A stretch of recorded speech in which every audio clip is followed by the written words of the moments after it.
I'm Kelly Lewis. And I'm Tiffany Jones, and we're your Revenue Insiders. If you're enjoying the Revenue Insiders, we'd love your support. Follow us, rate, and leave a review on Apple Podcasts, Spotify, or YouTube. Your feedback helps us grow and reach more listeners like you. Hello, welcome everyone. We are back with another topic on SEs today. I'm really excited for this episode. Sachin, it's so nice to meet you. Thank you so much for coming on the podcast. I'd love if we could start with an intro about you. I haven't met you before. Kelly has. This is one of our themes. I feel like Kel is one of us knows our guest and the other one doesn't. But I haven't met you before, so I'd love to learn a little bit about you. Absolutely. Thank you for having me on this podcast. My name is Sachin Wadhawan. I'm in Austin, Texas. I've been a long-time sales engineering advocate, passionate about this profession. I've done channel sales, services, all kinds of different roles, but I think the core of what's been my calling is sales engineering. And wearing a sales engineer for life t-shirt right now for anybody that can't see it. But that's really how I feel deep in my heart, that I think once you're a sales engineer, you're a sales engineer for life.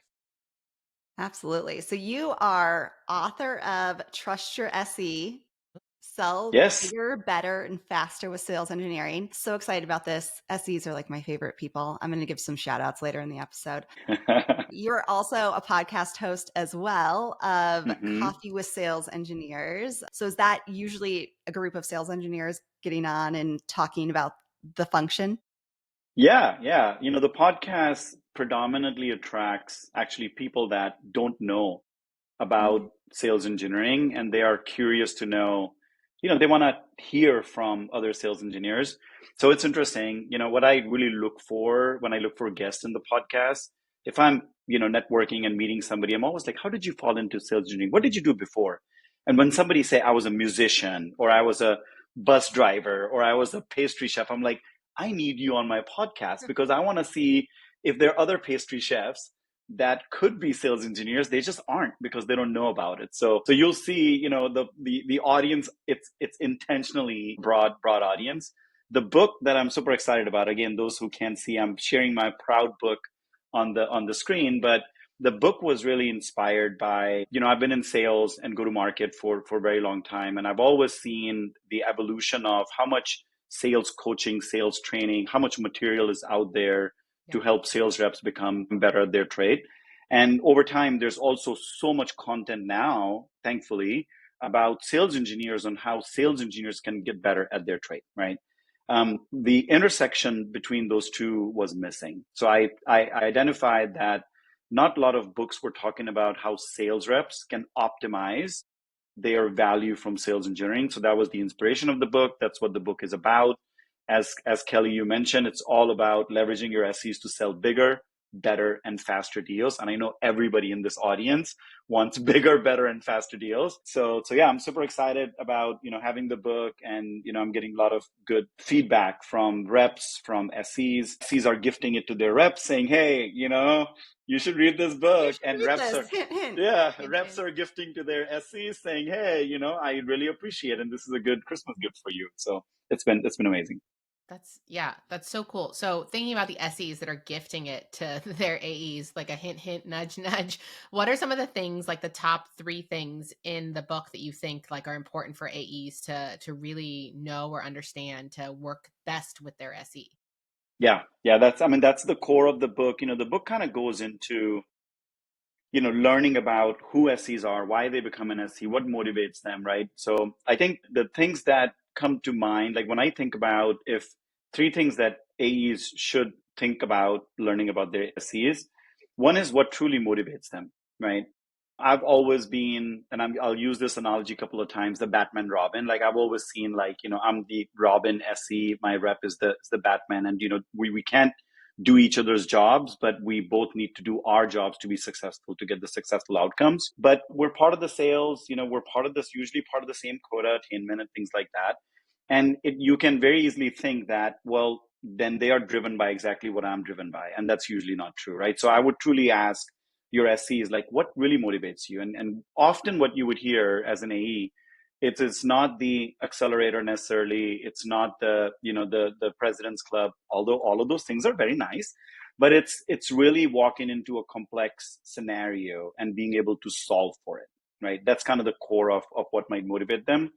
And then, also oftentimes SEs and reps that have great SEs just assume that all this magic already happens. Every time I bring them on, the audience gets wowed by, their demo skills and things like that. But just asking them, hey, what are all the things you need to deliver A plus solutions for my prospects, right? And you might be surprised. They might say, I would love for you to start the presentation this way, or I would love for you to transition it this way. So everybody has different styles and personality, but it's good to ask. And then this is the interesting one. Ask your SEs, what's most exciting and scary about our platform? Ooh. Right? I love that. Because all of us go through sales training and marketing comes in and says, yeah, our platform, we do all of these things and we are differentiated and, we're better than competition. We all drink the Kool-Aid, right? But it's the SE that truly has to know where the boundaries are, because they have to watch that very carefully when the prospect asks. And, they're not just going to say, yes, we do that, right? Because their credibility is on the line and the rep's credibility is on the line. So it's a good question to ask them. It's like, hey, honestly, just tell me, like, what are we really, really good at and where do we suck? And the more I know that, the more I can navigate, the sales cycle better. Now, in addition to those, yeah, go ahead. No, Kelly. go for it. Go for it. No, I was going to say, in addition to those three, I think a nugget that I've seen a lot of reps like in my book is I have this one chapter called 7 Sins that of AEs and 7 Sins of SEs. And this really comes from a lot of research, talking to a lot of SEs, especially on my podcast too. It's like, hey, what are some things that really annoy you about your AEs? And those are the 7 sins. And then I've asked a lot of AEs saying, hey, what are 7 things that really, are your pet peeves, right? Working with your SEs. So that's in the book. So check it out. That's so great. So one of the things this brings up to me is in the world of AI, we've all been talking about how important the rep and the connection to the customer is, because so much of it can be automated today. So you really have to build that strong relationship as a buyer. And as a former seller, I know that I was always really nervous I was going to say the incorrect thing when it came to a technical question. And I often did. And so one thing I would do with my SEs is we had this kind of like agreement that like, if I say something wrong, I want you to correct me and I want you to do it in a way that doesn't make me look bad. And so we just kind of had this almost like a negotiation, but just an agreement of when I overstep, I say something I shouldn't, or I'm talking about a future capability and I didn't make it sound like a future capability. I want you to jump in and here's how I want you to jump in to correct that, to make sure we're okay. And we kind of had these like side eyes we do in the middle of our presentation. This is back in the day of in-person presentations. But I do think building that connection as a sales rep and AE with your sales engineers so that you implicitly trust each other and you know when the other person needs to stop or is going, like sometimes my biggest pet peeve, I will say mine with your SE, is where they like start going a little too technical and you're like, we're losing the audience. Stop. I need you to stop. And like there was, you had them at, yes, we're secure, right? Yeah, exactly. That's all. This is a CIO. That's all he cared about. Right. Or, CRO. And so I think in that world, having the other agreement of like, I'm going to stop you if you're rambling a little too long because this is a thing you do. And this is how I'm going to do it. Don't be offended if I do it. It's just me. While you're talking, I'm watching the room. And when I'm talking, you're watching the room and we're partners here. And like, we need to call each other out in a way that doesn't disrupt the conversation, but is the right thing for the customer. So spot on. So that is on the 7 list. Is it? Okay, good. I know you haven't read, but the 7 list on that is there are SCs that would rightfully call out that what you said is wrong in front of a prospect. And that's a no, right? You can have this dialogue, you can have this chemistry. But yeah. Well, it depends on how you do it. That's what I'm saying. Like you can have this chemistry with your AE saying, hey, whatever signal, but you can't impact the credibility of the rep, even if they're wrong. Like, as soon as the meeting ends, it's always good to go back and saying, hey, look, we may want to send them an email, just clarifying what I was really trying to say is this. But that's on the 7 list. Like, don't ever call me out because, it's my credibility on the line. But better ways of doing it. On the book also, I think as you were describing it, Kelly, there's a very long chapter, and it's kind of interesting, but the chapter is called Demo Dance, because I think what you're talking about, I kind of equate it to, Oh, I like that. imagine when you're dancing with your partner and the music is changing, right? You have to almost kind of have this vibe of knowing which direction they're going in. And I kind of equate it to the A and the SE is doing this dance, because every meeting you walk in, there's different personalities, the temperature is different, the vibe's different, your value proposition is different, so but you both don't know, but you have to sing the same song and read each other's body language and vibe to be able to do that. So it's really, really important. And when that synergy works well, all of us know that those meetings go so great. When it doesn't, drags, right? You're like, dude, you're not following up with me. Like, we're out of sync. We shouldn't be out of sync. Yeah. A question that we weren't planning, but now I'm super curious, and I think the audience is too. In this world of efficiency, so we're all cutting teams. There's been so many layoffs. It's been hard. Yeah.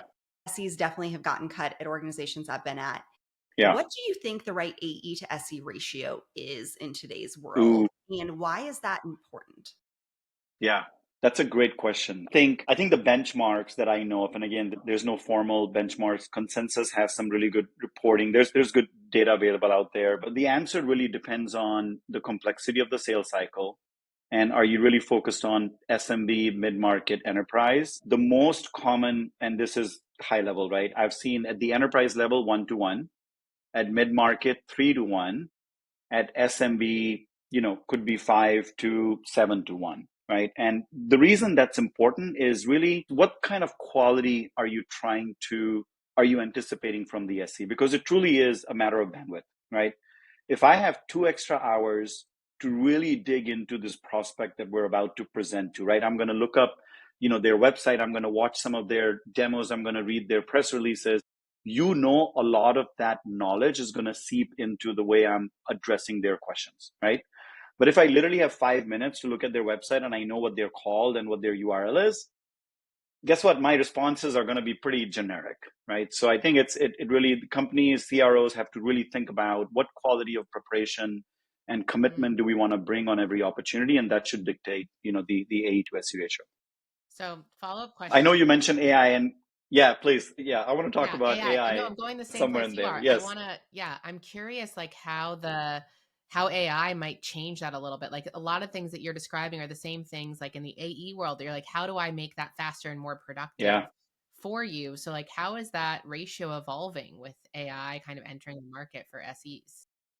I think we're still learning, and it's to be seen. But what I'm observing, and especially talking to other SE leaders as well. One, I'm a true believer that SE role is not going away, right? And I think, Kelly, you touched on this. There's so much human element to what all of us do, right? And humans are buying from human until we get to a point where AI is buying from AI. Honestly, like, I don't want to be part of that conversation anyways. Told me Like, about this. Yes. This freaks me out. I just can't. Go all I'm not there out, yet. right? I can't process Yes, we're it. not there yet, right? So as long as humans are making the decision, they're going to need another human to understand why they are coming to that decision, right? Or help them validate, help them, clarify and things like that. That being said, right? So one, I don't think, I know there's technologies out there that say sales engineer AI or AI sales engineer. I love the innovation there. I think what I believe is a really good value of AI is how AI can complement all of our roles. I was thinking about this analogy of a surgeon. And again, I'm not trying to say that SEs are like surgeons. We're not saving lives. But I think AEs, we're saving deals. Let's Saving call the them AEs deals. Yes. comp in a lot of ways. So yeah, maybe. We're not curing cancer, but we're curing, competitive win rates. So, but it's what I was thinking about is you think about an operating room, right? The surgeon is highly qualified, but their role and their involvement and their actions are very, very limited, right? And everything is prepped out for them, right? They walk in, put their gloves on, they know exactly what to do, and they fix the problem, and then they leave. And then this entire team does the prep, the follow-up, the diagnosis, the documentation, and recovery and all of that, right? I really think where SCs can continue to create more value for companies is to do more of those surgeries. Because those surgeries, we all have experienced that, right? Like you're walking into a conversation and you know this person has already told you in discovery call that, they are kind of leaning towards this other competition. Something they ask and the SC shows them or talks to them just flips their mind saying, oh my God, no, we need this, right? So how can we get SCs to do more of that, right? Now, AEs, right, have a little bit of a team around them, right? It's not as good as surgeons, but you've got BDRs, you've got, marketing working MQLs and qualifying them. And, people are setting up events if you're going to travel, right? So there's some support there. Think about your poor SCs. There's no BDR for SCs. Like, if they're nobody's prepping the demos for them, they today are single-handedly doing everything. Right? Now, junior SC, sure, you're learning, it's a good profession, you got to do, but think about your highest paid, your most sophisticated solution architects that have been in the company for 5 to 7 years. They are gold. You can't win deals without them. That guess what? They have to do the documentation, they have to prep for the demo, they have to do everything, right? So I think where AI, and most companies, believe me, like because we're tied to cost of sales, I don't think any CRO would say, you know what? We really need to have 4 junior SCs working, supporting this senior SC. That ain't going to happen. That's just too expensive. But can there be AI agents that do all the minion work for that so that person can really focus on the surgery? So that's my vision for the AI. Yeah. There's innovation happening. I mean, Yeah. there's obviously with Clay and others, like we're kind of getting better, right, identifying information and documenting information. And so I think there's innovation happening. And so my big belief is that I love AI, I welcome AI into sales engineering, but I want AI to make my job better, sales engineer job better, so we can create more value, take out all the stuff that an AI can do and automate. It's like we're all happy for that. One thing I hope for SEs, and we'll see if this happens or not, is oftentimes SEs are the least invested in function. We actually talked about that on a podcast that launched this week. Yeah. That they're just don't get the monetary resources that other teams within the organization do. And so I think the best ways to support our SEs, and this is for all the vendors out there, is think about how current vendors who support AEs, BDRs, SDRs, how can you create solutions for the SE world without having to create new vendor relationships? Because it's going to be really hard for SEs to go out there and get these solutions on their own. But if it's part of a larger bundle, like you said, account planning should happen with the SE and the AE, the CSM and the AE, whatever it looks like. And so I think the more that those can be the same platform, same AI, the better, and the more likely we're going to get this in the hands of SE. That's a great call out. There is innovation happening, right? Because Salesforce, when you look at Salesforce, right, it's not sales engineering force, right? It's designed for, the sales cycle, right? And everything that SEs are doing are custom objects in that, right? So that's why there are technologies that are, that are taking SEs out of Salesforce and saying, look, you live over here, and then we'll pump all your information back into Salesforce. But you're right, Kelly. It's like any innovation that's happening where you're thinking AE in mind, think about how can that be added to that. I would say the same thing for coaching and training, right? I've sat through so many sales trainings and 3-day long sales trainings, and SCs are invited, right? Which is a good, we'll take it. There were times when they were not even invited. So I'll take that. But they're invited to say, you know what, listen in so you can learn what your AEs are learning. Right? Yeah. Can there be says you should learn what your A is learning, but you need to learn too, right? Objection handling is very different tactic for an AE versus an SE. And don't just make them the trainers. I feel like our poor SEs are always stuck in the training role. Like they're the ones running the role plays. They're the ones on stage, and that's great. But like, who's gonna teach them and help them to grow? You know why SEs hate training AEs? You know why they do it? Why? Because guess what? When your AEs are not trained, who's doing most of the work, right? It's kind of self-fulfilling prophecy. It's like, I need to make sure my AEs really know this stuff. Otherwise, more stuff is going to fall in my plate. But I agree with you. Like there should be a better way. Yeah. One of the you go. I got a question, Cal. Another unprepped one. So, but you were just talking about it. So, one of the things that, Kelly and I have talked a little bit about, both on some episodes and off, is like this evolution of SEs becoming maybe the sales persona role, especially with like AI taking over some of like what you would consider tasks that like, to your point, like BDRs are doing, or even like AEs are spending too much time on. Like, as these roles kind of evolve and look really similar, it takes on a new meaning for like what the SE is. And we've talked about, Agent Force, Salesforce, like they're looking at SE profiles for sellers for that platform. I'm curious, like when you think about the future of SEs, like do you see that same path of a little bit of evolution of roles? Yeah. This is controversial topic, and obviously I'm speaking to sales audience here. Just me, Tiffany's ops. Yeah. Personally to me, well, one, I would say this, and this, my experience is very unique compared to many others. I would say 95% of sales engineers have never carried a quota. They've never sold a deal. Probably pretty legit number, right? As a result of that, there also is a perception, and I talk about this in the book, there's also is a perception that I'm the one that's closing the deal, right? And the stuff that happens before me and after me is easy peasy. The toughest part is solving the problem, right? My personal experience of both leading a channel sales organization where I was carrying a quota for 4 years, and now being a chief revenue officer where I'm doing everything. I'm the SE, I'm the AE, I'm the BDR, is that, there's a higher level of empathy for everything that happens before the demo and after the demo, right? And SEs kind of have this privilege of, the curtains open and SEs come in and everything about the show and the script and everything is given to them. Their job is to perform. I'm not undermining how powerful and difficult that role is, but once the performance is done, they are then helicoptered over into the next performance, next theater. But somebody has to get the guests out and collect the payments and all of that, which SEs don't. They're just blind spotted to that. They don't have the visibility into it, right?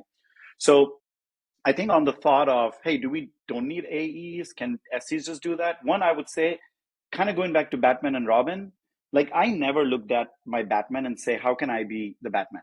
Like I actually loved being the Robin, right? I think it's a symbiotic relationship where it's like there's a lot of goodness to it, right? Like there's a lot of SEs will tell you, and some of this comes up in the podcast, we don't have to deal with quota pressures as much as reps do, and that's a quality of why people are attracted to this role, right? And there's many others that once you understand your AE, many questions on that. Yes, like many keep going. Many SEs don't look at their AEs and say, I want to be their role. Like I don't, I write in the book of most SEs, when SEs don't work out, very, very small percentage of them transition into AEs. Majority of them, believe it or not, go into product management or go into like business development or partner management, right? So that tells you that they're not just ready to kill the AE role so I can be the AE. So I don't know if that'll happen. Kind of going back to, does the ratios change? Do the humans get involved later in the funnel than earlier? That may change. All of us are kind of living in this. What's going to happen? We'll see. So a blind spot for me is SE comp plans. I have never been involved in that. Tiffany, I'm sure you're very familiar, and all our ops folks on here. What is the like normalized ratio right now for, is it bonus? Is it commission? Is it 85%, 15? Like what are we looking at? Like, don't know. Yeah. I'm not they are a mystery because there is not a lot of benchmark, and I think everybody kind of figures out, what it is. At a high level, it should be tied to the way the sales is structured, because it's kind of going back to the Batman Robin. You want SEs to be as tied to sales success, so we're winning and losing together, right? That being said, the most common I've seen is 80-20, which is, they only have 20% of their variable, and that 20% variable usually is tied to either the reps you're supporting or the region you're supporting, right? And I can tell you it should be simple, right? I know sales comps can get very complicated, but SEs traditionally, that scares me too much. SEs traditionally are more focused on the technical, the problem solving than then figuring out the comp structure.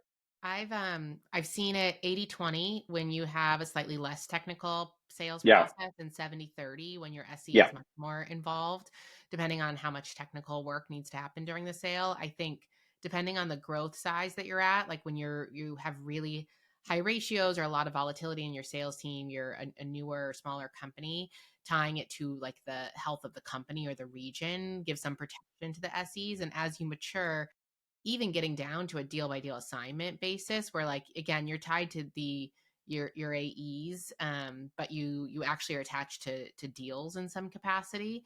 Yeah. The more specific you can measure people's activity, I think the happier they generally are. I also think it's important to really look at your SEs and understand, are they part of my renewal process, my expansion process, just my new logo sale, and make sure that they have a quota or a component that ties to everything you want them in, because if you don't tie a component to it, they're not going to prioritize it. So there's lots of Yes and no. I think this kind of goes back to your earlier question about what motivates, SEs versus reps, right? It's the impact and influence of sales engineering in most companies should be way beyond sales, right? Mhm. That doesn't mean that they are, spending a lot of time doing non-sales, supporting their reps and winning deals. But you think about the handoff process, you think about the feedback, the voice of the customer, the feedback to the product roadmap, right? You think about industry events and being a thought leader and helping raise awareness, right? A lot of those things don't really immediately translate to the quarterly targets, but it's something that SEs love doing, and Yes. it's something they're capable of doing, right? Like if you hold A's accountable saying, look, every quarter, go tell the product leadership on why we're losing or winning deals, or what are some features that our competitors have that we don't have. Naturally, they will bring that knowledge based on their biggest deal of the quarter, because they want product to fix their biggest deal so they can close that, right? SEs don't, because of the comp, they don't have that affinity towards the biggest or the smallest deal. They have more of a macro. And also, remember, going back to the ratio, SEs are not looking at just one tunnel vision of this is me as a rep, this is my territory, this is my quota. They have a macro level of what's going on, so they have more understanding of the trends and behaviors that I think other people across the company should pay attention to. So careers, let's talk about SE career paths. SE for life. One of my favorite SEs, we call them solution consultants in healthcare. I think that's an Yes, exchangeable term. many different titles. Wonderful John Soul. He was a firefighter who turned Yep. into a sales engineer. Ooh, I need to get him on my podcast. You do. I don't have a firefighter turned to He's sales engineer great. just yet. He's All right. wonderful. But there's so many different career paths. So we've got people on the phone or on the phone. Oh my gosh, what am I talking about? Podcast. I just went back to like 2005.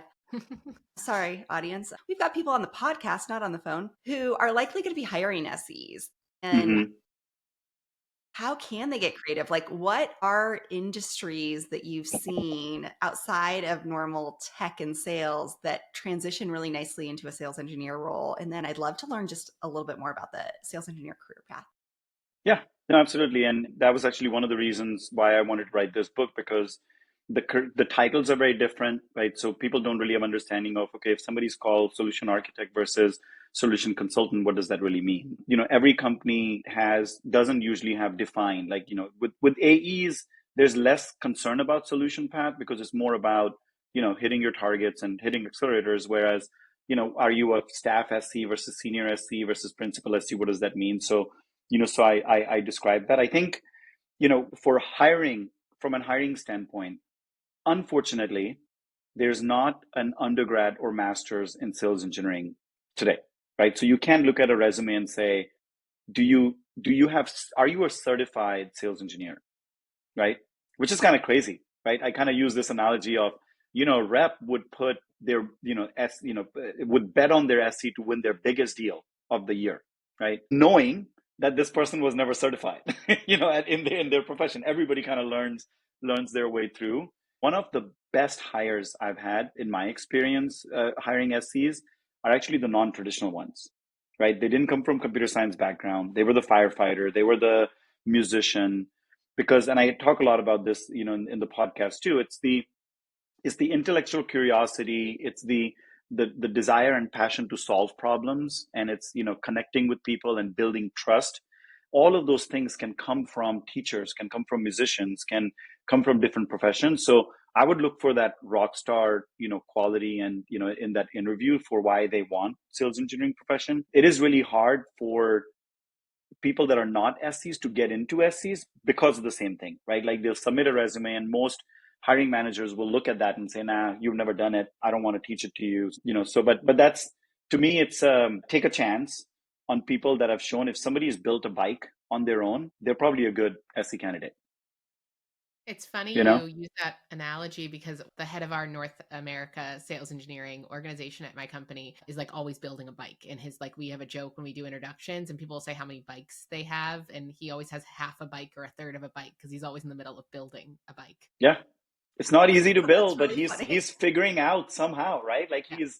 he's going to read up, he's going to watch videos, and he's going to make it happen. That's what you want your SCs, right? Like, that if you just walk into every demo or every technical conversation with saying, yes, we do that, yes, we do that, yes, we do that, the prospect's going to be like, I know, this just sounds too good to be true, right? Versus like, oh, that's kind of interesting, let me, you could do it this way, but let me check in, let me build something out, get back to you. There, you're building the trust and credibility. Yeah, totally. I think it's the point in the episode where we want to have you ask us a question. We love to wrap up our episodes with this. You leave Kelly and I and our listener, anyone that's dialing in, to Kelly's point, Yeah. into the podcast with a question for us to think about, to form our own point of view on sales engineering, solution architect, solution consultant, whatever the title is. Like, what Yeah, question should we be asking? I guess you both have worked with SCs. Yes. Think about your favorite SC relationship and tell me one or two characteristics of that SC that comes to mind. Sure. I kind of want to answer it. I think they challenge you. Mm-hmm. I think my favorite SEs in my career, I'm going to call a couple of them out just because I love them so much. David Slifka, John Soul, John Kornak. Y'all are amazing. They were like my one-on-one when I was a sales rep. So I just had to call them out really quickly. But yeah, they challenge me. They like put me in my place sometimes. They're like, Kelly, your strategy, not going to work. Did you see that guy in the back corner? He doesn't trust you at all. And I'm like, okay, good. Thank you for pointing that out. So that would be my. And that comes with trust and caring, right? Like, they're giving that feedback because they want you to succeed, because they can keep playing their role without that hard conversation. So that's great. Yeah. Yeah, for me, it's collaboration. I mean, my role is different. I've not carried a bag, but I always work with the SE team to kind of make sure that what we're doing from a strategy perspective or an alignment perspective makes sense. I like they challenge me. Like, the same is true for me as well. Yeah. Like, I've missed something in the strategy, or like we haven't thought through whatever it looks like. They're always quick to challenge the conversation, but they collaborate. And to your point on, like, they lean in to ask questions of like, oh, maybe I can build it that way, or if I looked at it like this, like maybe we can come back and do that. They're always trying to solve the puzzle with me, which I appreciate. Yeah. They're not just asking to be like fed the information. I think solution is the underlying, right? My previous CEO always said, like, don't admire the problem. And the way I teach my kids now, every time I'm hearing the problem, I'm like, the time that you just spent admiring the problem that you just identified, imagine if you could be using that time to solving for that problem, right? So I think what you both described which is solutioning, right? It's and that's kind of so core to every SC, and I know that's why a lot of companies actually call them solutions engineers. Mm-hmm. I've always been against that, simply because I don't want to take away the fact and the pride that I'm part of sales organization, that I'm part of sales, right?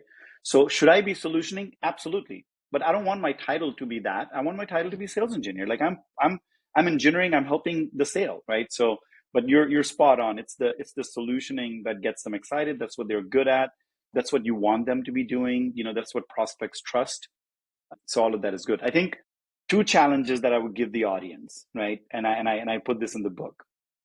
Contrary to our earlier discussion about, is AI going to take over the role? I think in the world, we need more sales engineers, right? Mm-hmm. The fact that there are no universities today that have a program where they're taking 17, 18-year-old smart kids and taking them to this 3-year, 4-year program to say, outcomes a polished sales engineer, we're always going to have less sales engineers available, right? So my passion and vision for the podcast is I'm trying to raise awareness because there are people in your network. So my challenge is identify one person in your network. Now that you've heard a little bit about sales engineer, are they intellectually curious? Are they, just learning how to play a guitar on their own? Have they figured out how to run marathon and now they're doing it every year? Like all of these are like good kind of, inputs into saying, hey, have you ever thought about sales engineering career?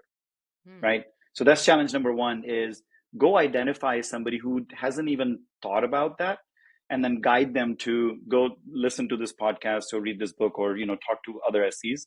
And then the second one is appreciate an SE. Like this is the one where I know we all go to President's Club together, when there's Winwire aren't emails. Inviting them to President's Club? Oh, come on. Right? I actually think a lot of organizations still don't do that. They don't, right? Or there's 12 reps going, but there's one SE. Out of all these smart SEs, like you get selected to go. So I don't know why that disparity is there. So I think from a recognition standpoint, and more companies are getting better and better about identifying, my BDR helped, my SE helped, my, CSM helped.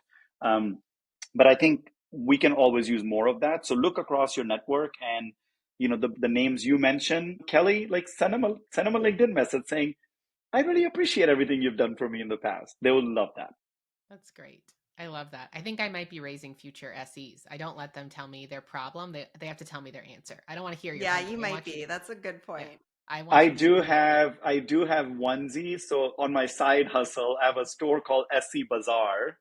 It's weird. It's a store. It's got merchandise. So it's funny you mentioned that, because I have two daughters, 11 and 9, and I printed these T-shirts. Trust your SE, not this one, but trust your SE, for that size. And I was like, go wear that in your elementary school, because I want, even if it's for fun, I want your friends to ask, hey, what SE? And they can explain that my dad is sales engineer or something, right? And they wore it one time and then they didn't want to wear it. So I'm still working on it. You have much more compliant children than I know. We do need more women in sales engineering, though. So yes. I do love that. Absolutely. Well, this was great. It's a good episode when Tiffany and I talk over each other the whole time, because we just have a ton of questions. I love how passionate you guys are about sales engineering. We're like, we got so many ideas. Yeah. Thank you. So Tiffany, you are wearing my favorite blazer from Rent the One Way right now. It's my favorite. I think I've rented that like 4 times. I should have probably just bought it. It's good. But anyway, thank you for joining us today. Please buy the book, Trust Your SE, Sell Bigger, Better, and Faster with Sales Engineering, and follow his podcast, Coffee with Sales Engineering. If you aren't following our podcast, we know more of you listen than follow us. We can tell. So make sure you subscribe to our podcast on Spotify, Apple, and YouTube. And just thank you for coming. This was an awesome conversation. I'm going to send a note to my SE, thanking them, former SEs, thanking them right now. But this was awesome. I will do the same. So great to have the conversation. Thank you for creating awareness for sales engineering. I really appreciate it. Great seeing you guys. Awesome. Thanks, everyone. If you're enjoying the Revenue Insiders, we'd love your support. Follow us, rate, and leave a review on Apple Podcasts, Spotify, or YouTube. Your feedback helps us grow and reach more listeners